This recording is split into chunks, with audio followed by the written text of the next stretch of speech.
So guys, जैसा कि हमने लैंड ऑफ मिरेकल्स के लास्ट एपिसोड में देखा कि डेव और माइक दोनों ही स्टोन ऑफ लाइफ को लेने के लिए ग्रीन सी में चले जाते हैं, जहां पर उन लोगों की मुलाकात होती है सैम के साथ में। साथ ही वहां पर पहुंचने के बाद डेव अपनी बुक ऑफ प्रोफेसी की मदद से एक छोटे से बच्चे की जान भी बचाता है। इसके बाद एक एल्डर उन दोनों को ही अपने साथ में ले जाते हैं, क्योंकि अब वो उन दोनों को ही इनर्शी में ले जा रहे थे, जहाँ पर उन लोगों को लाइफ ऑफ स्टोन के बारे में पता चलेगा। जिसके बाद फिर एक लड़का डेव और माइक को अपने साथ में ले जाकर एक पेड़ के पास में खड़ा हो जाता है, लेकिन तभी वो अचानक से ही उन दोनों के ऊपर हमला करना शुरू कर देता है। लेकिन इस बात से उन दोनों को समझ में नहीं आता कि आखिर इसने ऐसा क्यों किया, जिससे डेव तुरंत ही खुद को और माइक को उससे बचा लेता है। माइक डेव से कहता है कि जरूर तुमने इससे कुछ कहा होगा, तभी तो ये हमारे ऊपर हमला कर रहा है। जिसके फिर तुरंत ही बाद यहाँ पर उन लोगों के ऊपर और भी कई सारे हमले किए जाते हैं, जिसको रोकने के लिए डेव तुरंत ही अपने चारों ओर एक एनर्जी शील्ड को बना लेता है। साथ ही वो यहाँ पर अपने कुछ मल्टीपल क्लोन्स को भी क्रिएट कर लेता है, ताकि वो उस लड़के का आसानी के साथ में सामना भी कर सके। और उसके वो सभी के सभी क्लोन उस लड़के के ऊपर हमला करने के लिए जा रहे थे,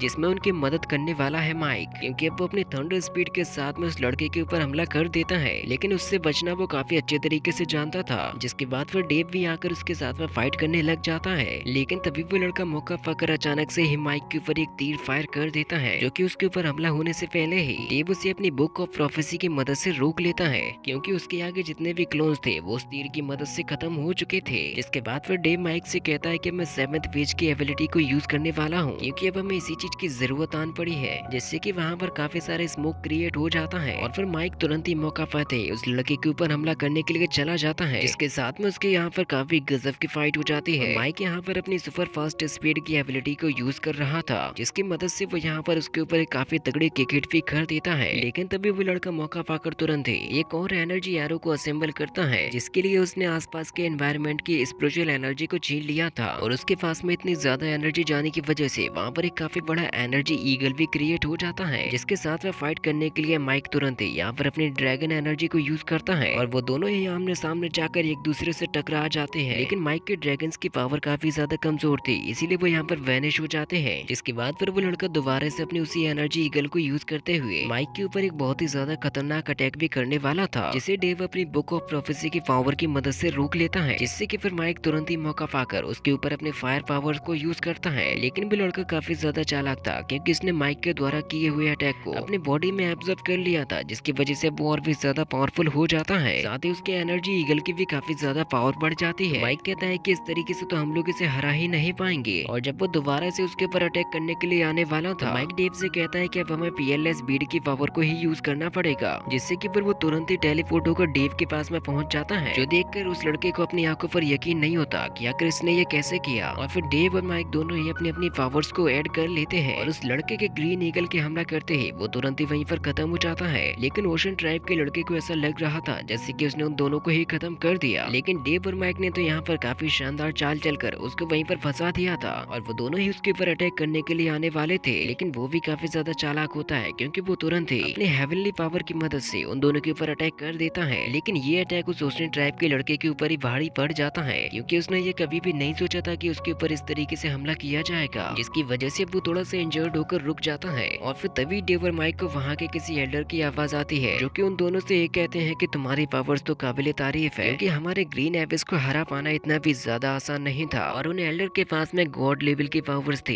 इसीलिए डेव और माइक को लगने लगता है कि उन लोगों को दोबारा से इसके साथ में फाइट करनी पड़ेगी। तो फिर वो एल्डर तुरंत ही उन लोगों से कहते हैं कि तुम लोगों को डरने की कोई भी जरूरत नहीं है, क्योंकि तुम लोग जैसा समझ रहे हो हम तुम्हारे दुश्मन नहीं है, क्योंकि अभी ली युवान ने तुम लोगों के ऊपर जो हमला किया था, ऐसा करने के लिए हमारे एल्डर्स ने ही उससे ऐसा कहा था। ये समझ लो कि तुम लोगों का यहाँ पर एक टेस्ट लिया गया है। तो माइक हैरान होते हुए कहता है कि ये आखिर किस तरीके का टेस्ट था, जिसमें आप लोग चाहते तो हमारी जान भी ले सकते थे। तो वो एल्डर उन दोनों से ही कहते हैं कि अब हम तुम्हारे टैलेंट से परिचित हो चुके हैं, जो कि इतना ज्यादा है कि तुम अपने साथ साथ हमारे लोगों की भी ताकत बढ़ाने में मदद करोगे। और जब तुम लोगों ने हमारे इस टेस्ट को पार कर ही लिया है, तब तो तुम लोग हमारे इस ओशन क्लेन के सबसे खास मेहमान बन चुके हो। वैसे तुम लोग जो स्टोन ऑफ लाइफ को यहाँ पर लेने के लिए आए हो, वो हमारे क्लेन और फैमिली के लिए बहुत ही ज्यादा जरूरी है, इसीलिए किसी को भी इतनी आसानी के साथ वो दे पाना वो तो हमारे लिए नामुमकिन है। और इसी वजह से हम लोगों ने ये टेस्ट को सेटअप किया था, ताकि तुम लोगों की स्ट्रेंथ के बारे में तो पता चल ही सके। और वैसे अगर मैं अपने बारे में बताऊं तो मैं यहाँ का 4th एल्डर हूँ। मैं तुम्हारा स्वागत करता हूँ हमारे इस ओशन क्लेन में। और फिर तभी हमें वहाँ पर आती हुई एक ब्यूटीफुल ग्रीन गर्ल को भी दिखाया जाता है, जिसके साथ में यहाँ के एल्व्स की तरह दिखने वाले भी लोग मौजूद थे। और वो लड़की उन दोनों से यही कहती है कि आप लोगों का हमारे क्लेन में स्वागत है, लेकिन माइक इस बारे में सोचने लग जाता है कि अगर ये लोग सच में हमारे दुश्मन हुए तब तो इन लोगों की संख्या काफी ज्यादा हो चुकी है। जिसके बाद फिर डेव और माइक दोनों ही अपना अपना परिचय देते हैं। वो लोग थंडर सिटी और विजडम सिटी से यहाँ पर आए हुए हैं। और फिर तभी माइक एल्डर से कहता है कि क्या हम लोग सच में इस टेस्ट को पास कर चुके हैं। एल्डर कहते हैं कि हाँ बिल्कुल, तुमने तो हमारा दिल जीत लिया। तो माइक कहता है कि यानी कि अब हमें स्टोन ऑफ लाइफ मिल जाएगा। तो वो एल्डर कहते हैं कि ये इतना भी ज्यादा आसान नहीं होने वाला। माइक कहता है कि आप ही ने तो कहा है कि हम लोग इस टेस्ट को पास कर चुके हैं, फिर आप हमें वो स्टोन क्यों नहीं दे देते। तो वो एल्डर कहते हैं कि केवल यही एक काम है जो कि हम लोग खुद से नहीं कर सकते, क्योंकि ये चीज किसी और से भी जुड़ी हुई है, क्योंकि अभी इससे पहले तुम लोगों को एक और काम करना पड़ेगा। तो डेव कहता है कि प्लीज आप हमें बताइए कि अब हमें और क्या करना होगा। लेकिन तभी वहाँ पर अचानक से कुछ भूकंप सा आ जाता है और वो दोनों ही नीचे की तरफ गिरने वाले थे। तो फिर वो ग्रीन गर्ल तुरंत ही माइक के पास में पहुंच जाती है और उसकी जान बचा लेती है। साथ ही डेव को बचाकर एक दूसरा बंदा ले जाता है और माइक के साथ में ऐसा होने से उसको काफी ज्यादा चक्कर भी आ चुके थे। तो फिर वो ग्रीन गर्ल तुरंत ही माइक से कहती है कि माफ कीजिए, ये सारी की सारी हमारी गलती है। तो माइक उससे कहता है कि क्या तुम मुझे बताओगे कि आखिर ये हुआ क्या था। तो वो ग्रीन गर्ल कहती है कि ये हमारे बीटीएन आइलैंड की सबसे बड़ी दिक्कत है, क्योंकि जब कभी भी कोई स्टोन ऑफ लाइफ के बारे में बातें करता है तो ये आइलैंड इसी तरीके की हरकतें करने लग जाता है। वो तो शुक्र है कि आपको कहीं पर चोट नहीं आई। तो माइक गुस्से के साथ में कहता है कि ये इस तरीके से अपना गुस्सा निकालता है। तो फिर तभी वो ग्रीन गर्ल उससे कहती है कि मैं आपसे कुछ कहना चाहती हूँ और वैसे क्या आप मेरा कहा हुआ मान पाएंगे। इसके बाद फिर हमें डेव को भी दिखाया जाता है जिसे एक दूसरा बंदा बचाकर ले जा रहा था। तो डेव तुरंत ही उससे कहता है कि थैंक यू जो आपने मेरी मदद की। तो वो बंदा डेव से कहता है कि इस तरीके के कारनामे तो यहाँ पर होते ही रहते हैं। और वैसे अगर मैं अपने बारे में बताऊँ तो मेरा नाम है शूफैन और मैं बीटीएन आइलैंड का 16th नंबर का एल्डर हूँ। और फिर वो तुरंत ही डेव के पास में पहुंच जाता है, जिसे वो काफी अजीब तरीके से घूरने भी लग जाता है। इसके बाद फिर शूफैंग यहाँ पर अपनी ग्रीन एनर्जी की मदद से एक काफी बड़ी एनर्जी शील्ड को भी क्रिएट कर देता है। जिसके बाद फिर वो डेव से कहता है कि मैं आपसे कुछ कहना चाहता हूँ। और इसी के साथ में ये पार्ट यहीं पर खत्म हो जाता है। इसका नेक्स्ट पार्ट बहुत ही जल्द आया जाएगा, तो अब जल्दी से चैनल को सब्सक्राइब कर दीजिए।